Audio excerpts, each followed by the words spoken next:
তোমার মা এখন কেমন আছেন বৌমা? হ্যাঁ মা, এখন ঠিক আছে, তবে ডাক্তার বলেছে একটু সামলে রাখতে হবে। জেঠিমা এসেছে। জেঠিমা, ওই তো মেয়েটা এসে গেছে। কেমন আছো তুমি? ভালো আছি, তুই কেমন আছিস? দুষ্টুমি করিসনি তো? বৌদিকে জ্বালাসনি তো? আমি বুঝে জ্বালাই? জিজ্ঞেস করো না তোমার বউকে। না না, আমাদের তুবড়ি একদম ওরম না। আমি মোটেই দুষ্টুমি করি না।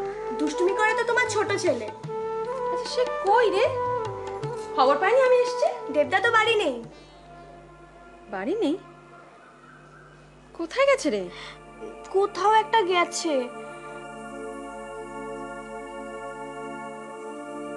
কেন মা, কি হয়েছে বলুন না? দেব ঠিক আছে তো মা? পা বাড়িয়েছিল বাড়ি থেকে চলে যাবে বলে, শুধু তোমার কথা বলে আটকেছি। পারো, কোথায় গিয়েছিলি?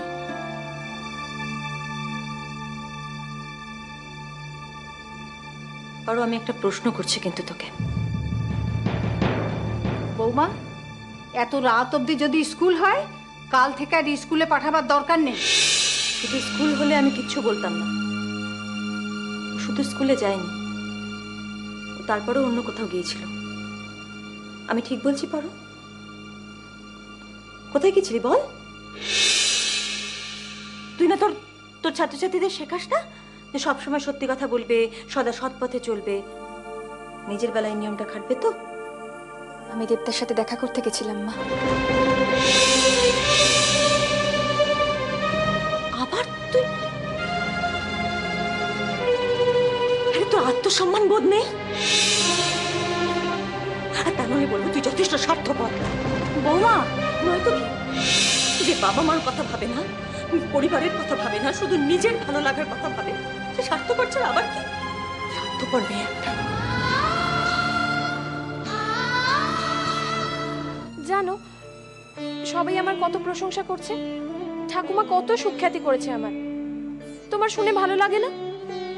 হ্যাঁ লাগছে, লাগাটাই তো স্বাভাবিক। জানো, বাবাও না আজকে আমার ব্যবসায়িক বুদ্ধির জন্য পিঠ চাপড়ে দিয়েছেন।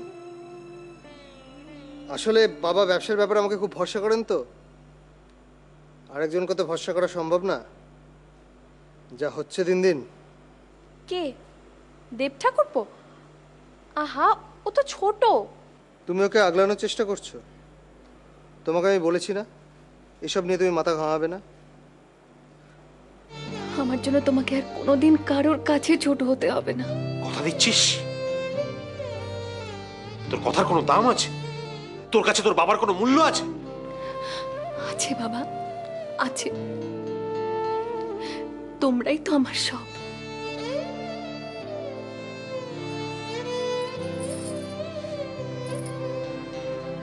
আমরাই তো সব। তো বেশ,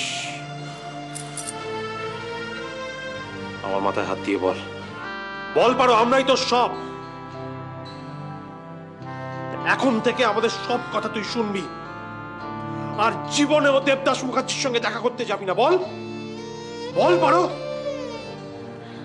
আমি নিজে থেকে আর কোনোদিন দেবদার সাথে দেখা করতে যাব না, কোনোদিন না।